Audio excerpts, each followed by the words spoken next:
Hello everyone, स्वागत है आप सभी का एक बार फिर से आपके अपने यूट्यूब चैनल मैट केम क्लासेस में। कैसे हैं आप सभी लोग? मैं उम्मीद करता हूं आप सभी लोग अच्छे होंगे, आपकी तैयारी अच्छी चल रही होगी और अच्छी चले, इसके लिए मैं आप सभी के साथ आकर आज जुड़ा हूं। आप सभी लोग थंबनेल देखकर समझ गए होंगे कि आज हम लोग थोड़ा सा डिस्कशन करने वाले हैं कि निगेटिव मार्किंग को कैसे अवॉइड करें। जो लास्ट के 7 डेज आपके बचे हुए हैं उन पर किन बातों को आपको ध्यान देना चाहिए। तो आज 11 दिसंबर हो गया है, 18 दिसंबर को आप सभी का पेपर है। आपके पास 7 दिनों का समय बचा हुआ है, जिसमें से 11 और 18 हटा दिया जाए तो आपके पास 12, 13, 14, 15, 16, 17 6 दिन बचेंगे। 6 दिन में से भी आपको पता है कि आप 4 दिन लगभग और अच्छे से पढ़ पाएंगे। फिर आखिरी का एक दिन तो ऐसे ही निकल जाता है, कई लोग आखिरी के 2 दिन भी नहीं पढ़ पाते हैं सही से।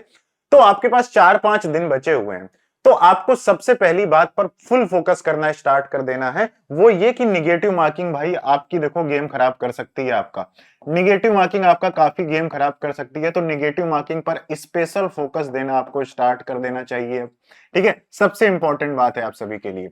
और निगेटिव मार्किंग कैसे आप ऐसा क्या भाई, ऐसा क्या हो सकता है कि निगेटिव मार्किंग ना हो? आप खुद बताओ, आप खुद बताओ निगेटिव मार्किंग कैसे नहीं हो सकती है? निगेटिव मार्किंग तब नहीं हो सकती है जब रिस्की क्वेश्चन कम से कम अटेम्प्ट किए जाएं, है कि नहीं?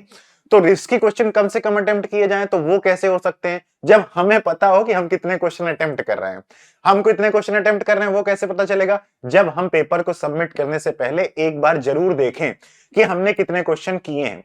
अच्छा, जब हम पेपर सबमिट करने से पहले एग्जाम को देखेंगे तो एक साथ पूरा पेपर देखना पड़ेगा। तो एक साथ पूरा पेपर देखा जाए या फिर जल्दी से जल्दी पेपर का रिव्यू लेने का तरीका क्या हो सकता है? Mark for review.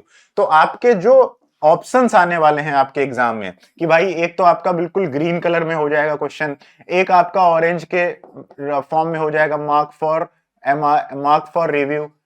For review, इसका एक ऑरेंज टाइप का कलर आएगा, और एक होगा आपका जो आपने अटेम्प्ट ही नहीं किया होगा।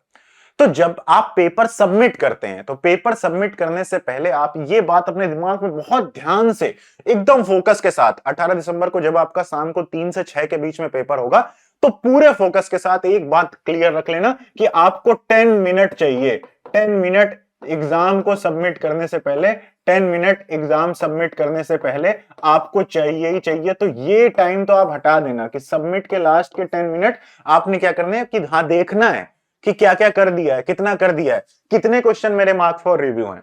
ठीक है, जब ये देखोगे तो मतलब कुल मिला के पेपर को सबमिट करने से पहले 10 मिनट देखना है।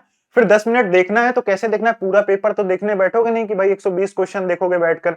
तो इसका मतलब है मार्क फॉर रिव्यू को बहुत अच्छे से यूज करना है। मार्क फॉर रिव्यू का अच्छे से यूज कैसे करना है? ठीक है, माफ करना, थोड़े मेरे बाल अभी मैं थोड़ा सा वॉश किया है तो उसकी वजह से गिरेंगे, ऑयल नहीं लगाया। तो मैं ये कह रहा हूं कि आपको ध्यान क्या देना है? ध्यान ये देना है आपको कि पेपर सबमिट करने से पहले आपको पहली बात तो पेपर अटेम्प्ट करते समय मार्क फॉर रिव्यू का यूज करना है। जिन क्वेश्चंस पर आपको देखो, जैसे आपने पार्ट सी का पेपर अटेम्प्ट करना स्टार्ट करना जाकर, ठीक है, जैसे मान लो आपने कोशिश करी कि मैं पार्ट सी पहले अटेम्प्ट करूंगा, तो आप बिल्कुल दिमाग में क्लियर रखना कि 1 आवर में आपको 60 क्वेश्चंस जो आपके पार्ट सी में होंगे उन पर आपको जाना है। और 60 क्वेश्चंस पर अगर आपको जाना है, इसका मतलब है हर क्वेश्चन के लिए आपके पास 1 मिनट है।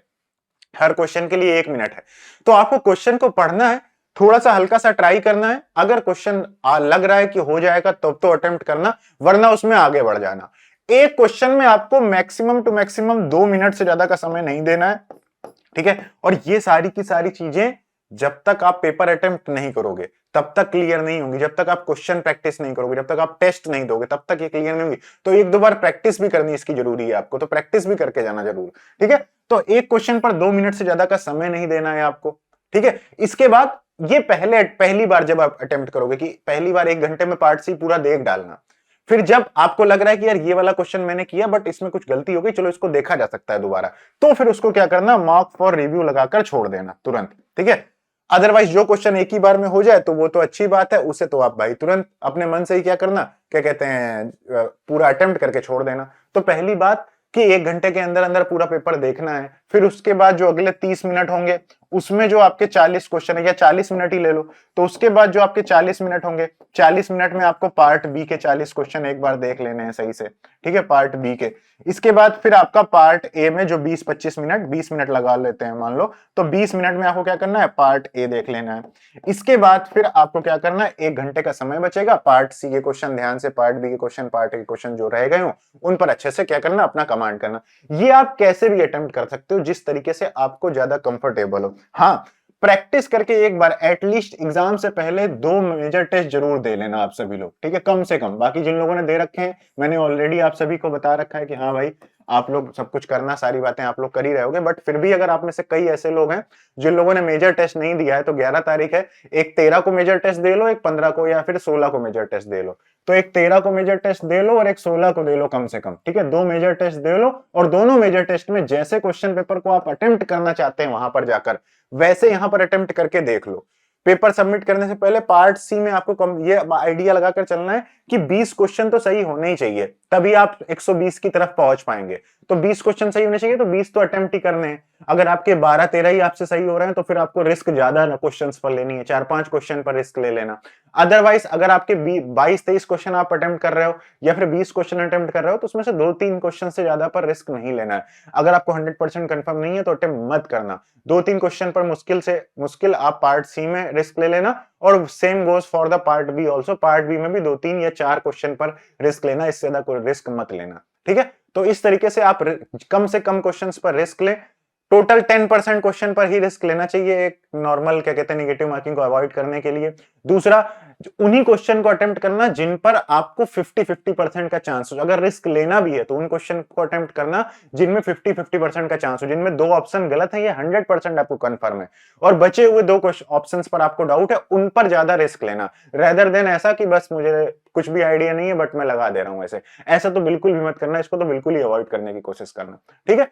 बाकी पेपर को एक बार कम से कम 2 मेजर टेस्ट दे लीजिए, तो आपकी नेगेटिव मार्किंग कम हो जाएगी। पेपर सबमिट करने से पहले पेपर को देख लीजिए, तब आपकी नेगेटिव मार्किंग कम हो जाएगी। टाइम मैनेजमेंट अच्छे से करिए, तब आपकी नेगेटिव मार्किंग कम हो जाएगी, ठीक है। कम से कम 2 मेजर टेस्ट जरूर दीजिए, ताकि आपको आइडिया लग जाए कि आप कितने क्वेश्चन गलत करते हैं। अदरवाइज जितने लोग आप पहले से टेस्ट दे रहे हैं, मेजर टेस्ट दे रहे हैं, आप लोग उस चीज को कंटिन्यू रखिए। निगेटिव मार्किंग पर थोड़ा सा ध्यान दीजिए, कितने नंबर आपको लेकर आने, इसका एक आइडिया लेकर रखिए। पार्ट बी में आप जनरल कैटेगरी वाले, पार्ट सी में आप 20 क्वेश्चन कम से कम सही करने पड़ेंगे। तो अगर आपके 12-13 ही, 14-15 ही क्वेश्चन आपसे सही हो रहे हैं, तो रिस्क आप ज्यादा ले लेना, 5-6 क्वेश्चन पर रिस्क ले सकते हो। लेकिन फिर वही बात है कि रिस्क उन्हीं क्वेश्चन पर लिया जाता है जिन क्वेश्चन पर 2 ऑप्शन पे डाउट हो। तो ऐसा क्वेश्चन पर रिस्क लेना जिन पर डाउट आपको सिर्फ 2 क्वेश्चन पर हो। Part A, part B, part C, तीनों पार्ट को उचित समय जरूर देना, जितना मैंने आपको बताया। जैसे ये एक तरीका होता है, ऐसे बहुत तरीके हैं। ऐसे एक तरीका हो सकता है कि पहले 1.5 घंटे में क्वेश्चन पेपर अटेम्प्ट किया, फिर 30 मिनट में पार्ट बी अटेम्प्ट किया, फिर इसके बाद 30 मिनट में पार्ट ए अटेम्प्ट किया, और लास्ट के आधे घंटे में बचे हुए क्वेश्चंस को कर लिया। तो जिस भी तरह से आपका ज्यादा अच्छा रिजल्ट आ रहा हो, उस तरीके से आप पेपर को अटेम्प्ट करिए। 5 दिन बचे हुए हैं, जी जान लगाकर तैयारी करिए। सारे स्टूडेंट्स बहुत मन लगाकर पढ़ाई कर रहे हैं, सब लोग लगे हुए हैं। तो आप लोग अगर घर में अकेले हैं तो ये मत सोचो, हल्के मत पढ़ना, क्योंकि असिस्टेंट प्रोफेसर की जॉब्स आने वाली हैं और आप लोगों को मन लगाकर तैयारी करनी पड़ेगी, तभी आप उन जॉब्स के लिए अप्लाई कर पाएंगे, ठीक है। So thank you so much guys, and बाकी आप लोग जुड़े रहिए। आपके लिए अगर कुछ और स्पेशल इवेंट, जैसे कोई एक मैराथन क्लास या ऐसा कुछ होगा, तो वो हम हो सकता है आखिरी कुछ दिनों में लेकर आ सकते हैं। तो चैनल को सब्सक्राइब करके बेल आइकन को दबाकर रखिए, ठीक है। बाकी कुछ 1-2 सरप्राइजेस और आने वाले हैं 1-2 दिनों में, तो उसके लिए stay tuned. Okay, thank you so much guys, and all the best for your upcoming exam.